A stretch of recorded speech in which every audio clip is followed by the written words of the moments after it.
تم کیا مار دیں گے؟ مار دیں گے، مار دیں گے۔ تو مارنا چاہے مار لے، میرا وقت نہیں ہے تو نہیں مروں گا، وقت ہے تو برابر مروں گا۔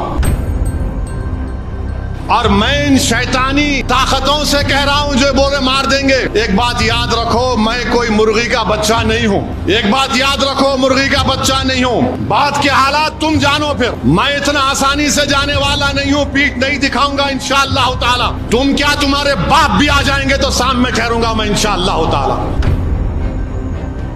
تم زہر دے کے مارے انہوں شہید ہو گئے، تم 2 فیٹ کے سے گولی مارے وہ شہید ہو گئے۔ اور شہید تو قرآن میں اللہ بول رہا ہے ان کو مردہ مت کہو، تم جب مرو گے تم مردہ رہو گے انشاءاللہ۔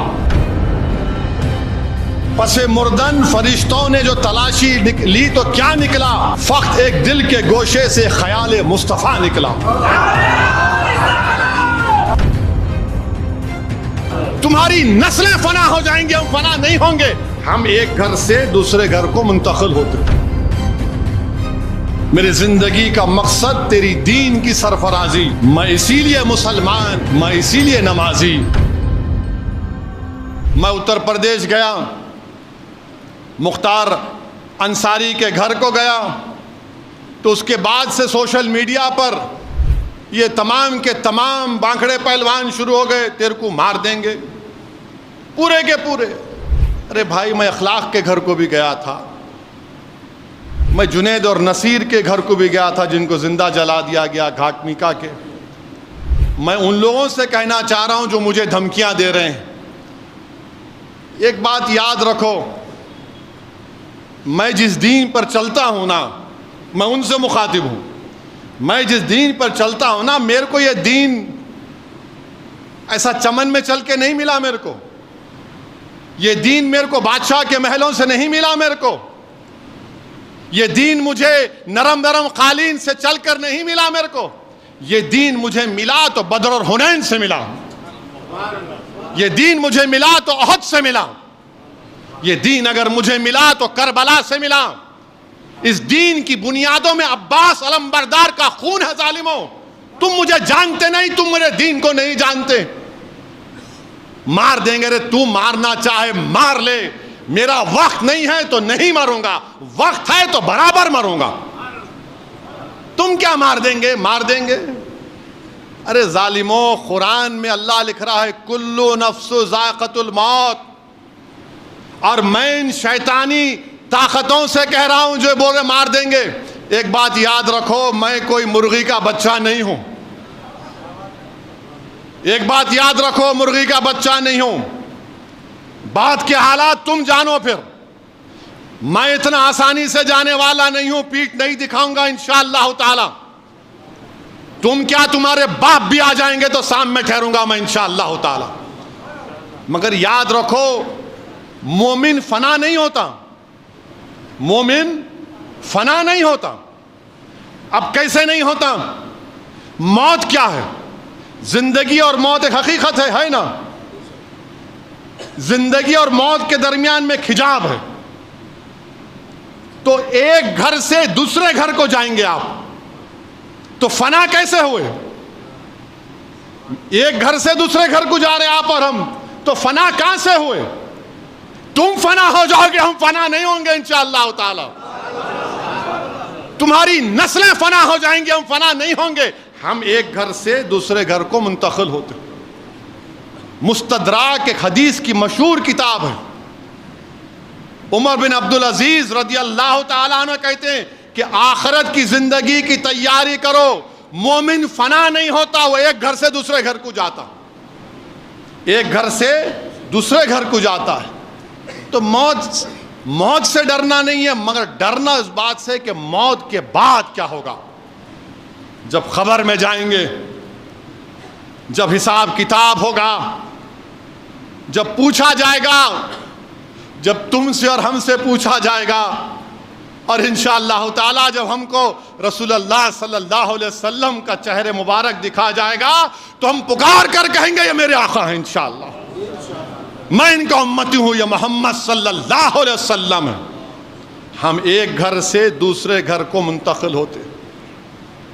مارنا ہے مارو، کیا کرنا ہے کرو، تم زہر دے کے مارے انہوں شہید ہو گئے،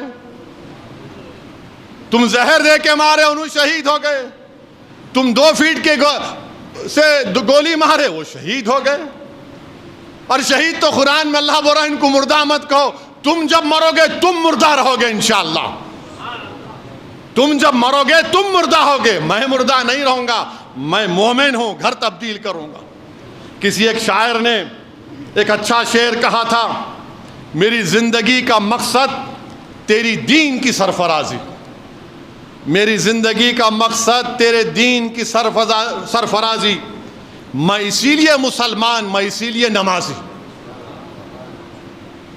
میری زندگی کا مقصد تیری دین کی سرفرازی، میں اسی لیے مسلمان، میں اسی لیے نمازی۔ کسی ایک عاشق رسول نے بڑا اچھا کہا موت خبر کے بارے میں، کفن کے بارے میں، اب میں ان ظالموں سے کہہ رہا ہوں کہ پس مردن فرشتوں نے جو تلاشی لی تو بھلا کیا نکلا، پس مردن فرشتوں نے جو تلاشی لی تو کیا نکلا، فقط ایک دل کے گوشے سے خیال مصطفیٰ نکلا۔ پس مردن فرشتوں نے جو تلاشی لی تو بھلا کیا نکلا، فقط ایک دل کے گوشے سے خیال مصطفیٰ نکلا۔ یہی ہوگا میرے سے بھی انشاءاللہ، ہم تمام سے ہی ہوگا انشاءاللہ تعالیٰ۔ پس مردن فرشتوں نے تلاشی لی تو کیا نکلا، فقط ایک دل کے حصے سے خیال مصطفیٰ نکلا۔ میرے بھائی یہ ہماری پہچان ہے، اور یہ ظالم جانتے نہیں، یہ مردہ لوگ ہیں، یہ جانتے نہیں۔ ایک صحابی رسول تھے ابو سعید خثیمہ رضی اللہ تعالیٰ عنہ، ضعیف ہیں، بیٹا بدر میں شہید ہو گیا، احد کی جنگ ہے، رسول اللہ صلی اللہ علیہ وسلم کا جا کر عرض کہتے رسول اللہ صلی اللہ علیہ وسلم آپ میرے لیے دعا کریے۔ اللہ کے رسول صلی اللہ علیہ وسلم پوچھتے ہیں کیا دعا کرنا چاہیے؟ تو بولے رسول اللہ صلی اللہ علیہ وسلم دعا کریے کہ میں احد کے جہاد میں شریک ہو سکوں اور مجھے اللہ شہادت دے دے۔ اور بولتے ہیں کہ جب جنگ بدر ہو رہی تھی تو میرے اور بیٹے میں یہ بحث ہوئی کہ میں جاؤں گا، تو ہم دونوں نے ڈرا کیا، خورا کیا، بیٹے کا نام اٹھا، بیٹا شہید ہو گیا الحمدللہ۔ اور کہتے ہیں ایک ضعیف باپ کہتا ہے رسول اللہ صلی اللہ علیہ وسلم میں نے رات میں اپنے بیٹے کو خواب میں دیکھا جنت میں، اور کہہ رہا ابا جان جلدی آؤ میں آپ کا انتظار کر رہا ہوں۔ ارے ظالموں، ہم کو اسلام ایسے ملا۔ اللہ کے رسول صلی اللہ علیہ وسلم ان کے لیے دعا کرتے ہیں، وہ شہید ہو جاتے ہیں۔ حضرت انس رضی اللہ تعالیٰ عنہ احد کی جنگ میں ایک اور واقعہ کہ ایک صحابی رسول آ کر رسول اللہ صلی اللہ علیہ وسلم عرض کرتے ہیں یا رسول اللہ صلی اللہ علیہ وسلم میری صورت اچھی نہیں ہے، میرے وجود سے تھوڑا بدبو آتی، کیا اگر میں کل شہید ہو جاؤں تو اللہ کیا دے گا مجھے؟ اللہ کے رسول صلی اللہ علیہ وسلم فرماتے ہیں اگر تو جہاد میں شہید ہوگا تو اللہ تجھے جنت دے گا، تو شہادت کے اعلیٰ مقام پر پہنچے گا۔ وہ جنگ میں حصہ لیتے، شہید ہو جاتے، جب ان کی لاش کو دیکھتے ہیں تو چہرہ نورانی ہو جاتا، جسم سے خوشبو آتی ہے، اور رسول اللہ صلی اللہ علیہ وسلم فرماتے ہیں کہ جنت کی حوریں اس کے استقبال کے لیے کھڑی ہوئی ہیں۔ تم ہم کو مارتے، مارو پیارے، کون روک رہا تم کو؟ میری زندگی اللہ لکھ دیا ہے جب میں اپنی ماں کے پیٹ میں تھا، میری ذلت، میری عزت، میری رزق، سب چیز اللہ لکھ چکا ہے، تم کیا لوگے مجھ سے؟ ارے یاد رکھو دنیا میں رہیں گے تو غازیوں کی طرح رہیں گے، یا پھر موت آئے گی تو شہادت کو پسند کریں گے، اور حشر کے میدان اپنے ماں باپ کو شرمندہ ہونے نہیں دیں گے انشاءاللہ تعالی۔